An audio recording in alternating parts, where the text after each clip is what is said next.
If you're watching this video, there's a good chance that you are looking to completely transform your identity. You probably want to come across as more confident and more poised in your day-to-day life.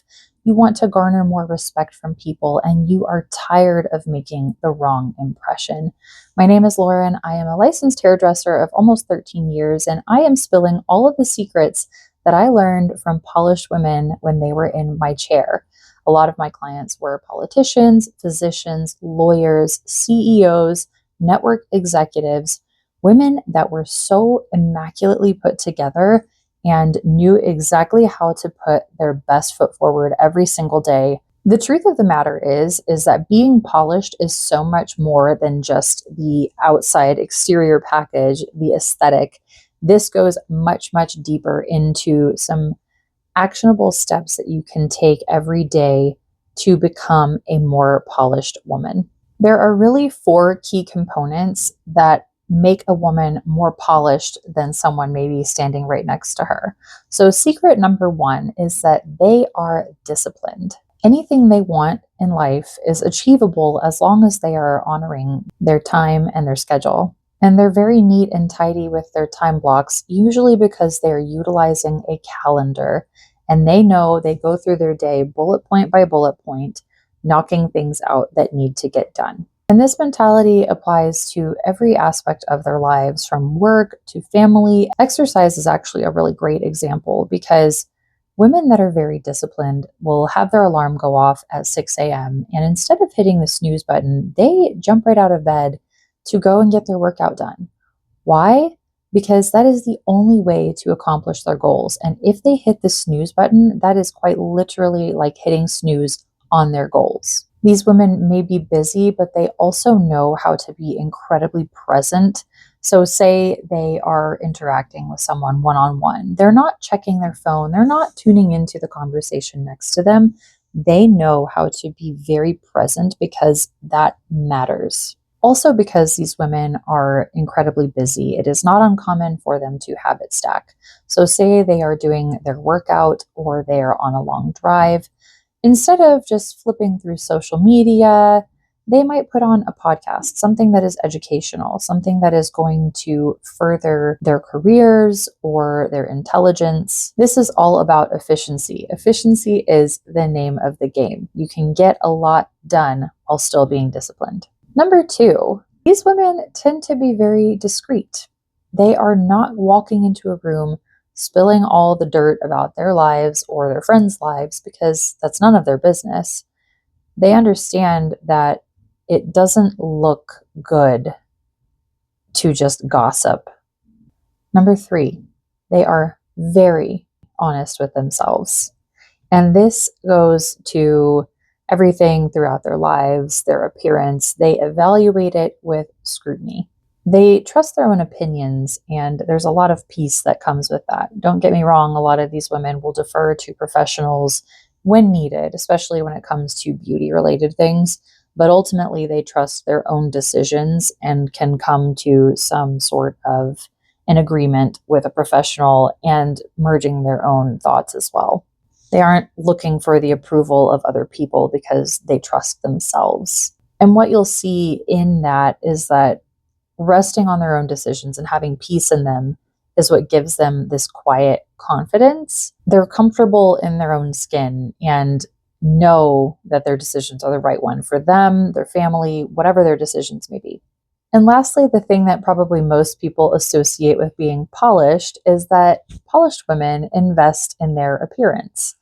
They will invest in their skincare. They will invest in their makeup. They will invest in their nails, their hair, their wardrobe, because they recognize that all of these things are aesthetically creating their visual brand.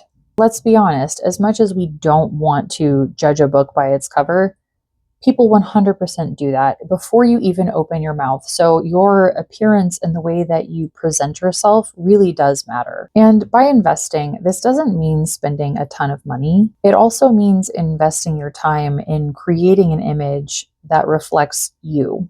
And remember that part where I say that these women are very honest with themselves. That definitely comes into play when it comes to their image. I would say the overarching theme that you find with polished women when it comes to their visual aesthetic is projecting health and vitality. The most important thing that you need to know going into creating a visual brand for yourself is understanding your color palette, the colors that work best on you, and they really are going to give you that added sparkle. One of the easiest ways to determine this is to evaluate your eye color. If you take a photo of your eye and you really zoom in close on your iris, a lot of times you're going to see a lot of different colors. And from there, you're able to analyze, are these cool tones? Are these really blue? Do I have more greens and yellows? Are they brown? Do I have some red in that brown? And you can really start to pinpoint what your seasonal color palette is, especially when you couple your eye color with your natural hair color. And if you're not sure what your natural hair color is anymore, look at a photo of yourself from childhood and see what your hair looked like then. But knowing your seasonal color palette is really going to help you streamline your makeup, your wardrobe, your hair color. This also helps to eliminate decision fatigue. Everything coordinates well no matter what is chosen. For hair color specifically, a lot of these women would come in and their hair color tended not to range more than 2 shades darker or lighter than their base color. In doing so, this reduces a really dramatic grow out. It reduces the number of touch-ups that are needed, and it's much more manageable. A lot of these women will use a root touch-up powder on their parts and in the front if necessary between appointments, just to maintain the look of their overall color. Also with hair, haircuts matter a lot too. These are chosen to be appropriate to someone's hair texture and level of desired styling. If you get a haircut that does not suit your texture, but you're willing to style it out to make it look good, go for it. If you know that a certain haircut is going to require a lot of daily maintenance that you are just not willing to put in, it makes a lot more sense to embrace your natural texture. No matter what, though, you want to make sure that your hair is styled and that it looks good, whether you are getting a blowout or working with your natural texture. For makeup, nothing is excessive or masking or trying to completely change features.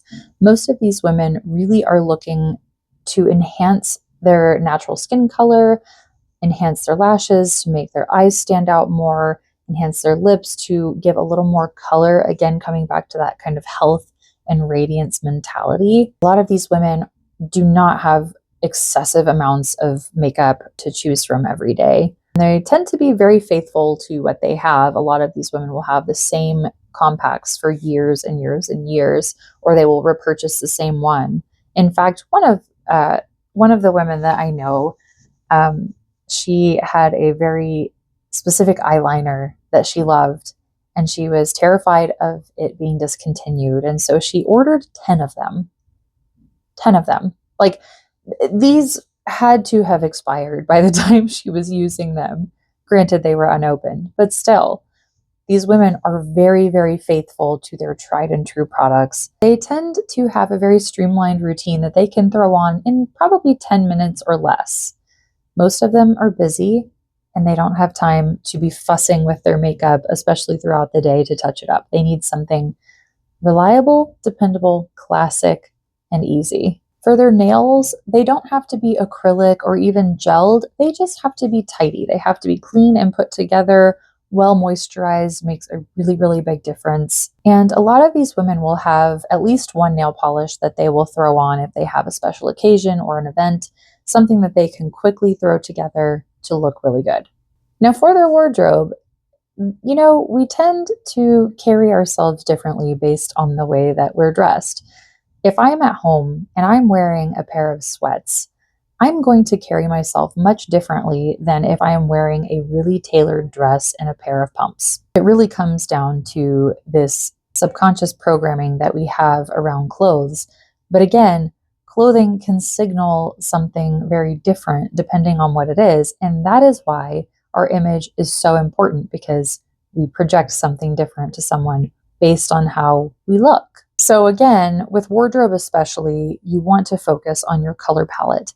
And when you finally narrow down your clothing to fit within that specific color palette, everything will work interchangeably for the most part, which really eliminates decision fatigue when you're getting ready in the morning. For a lot of these polished women, it was not uncommon to find a complete wild card piece of clothing for special events. Again, it's kind of like when you go get your makeup done, these women would have a specific dress or jumpsuit that just is a little bit more exciting than the rest of their wardrobe, but they also know when to appropriately utilize these pieces. They also know how to create harmony for the best silhouette for their body and understand how to balance out shapes with their figure. And that also can mean having really nice tailored shapes. Nothing is vulgar, overly exposing them. One of the things that makes it very easy to curate your wardrobe is to write down several words that you want to project with your clothing and shop accordingly. And when you look at a piece of clothing, if it doesn't fit those couple of words that you have written down, it's not the right piece for you. And if it isn't an immediate yes, it's a no. And the last piece of this beauty and aesthetic portion for polished women is they understand the importance of good hygiene. These women are walking around with deodorant in their bags. They are not leaving the house without having showered and brushed their teeth because that is the foundation for how we smell, and how we smell leaves a really lasting impact on other people. You want to make your hygiene a priority, make it a ritual and something that you actually look forward to. Maybe that means treating yourself to a really nice smelling body soap, getting a toothbrush you enjoy using, whatever it is, make it work for you. But prioritize your hygiene and smelling good. A lot of these women have a signature scent or at least a signature scent palette with specific notes that kind of transcend through each of their fragrances, but it becomes a memorable signature that other people will associate with you.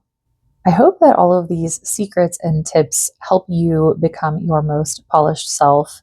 Thanks for watching, and I'll see you in the next video.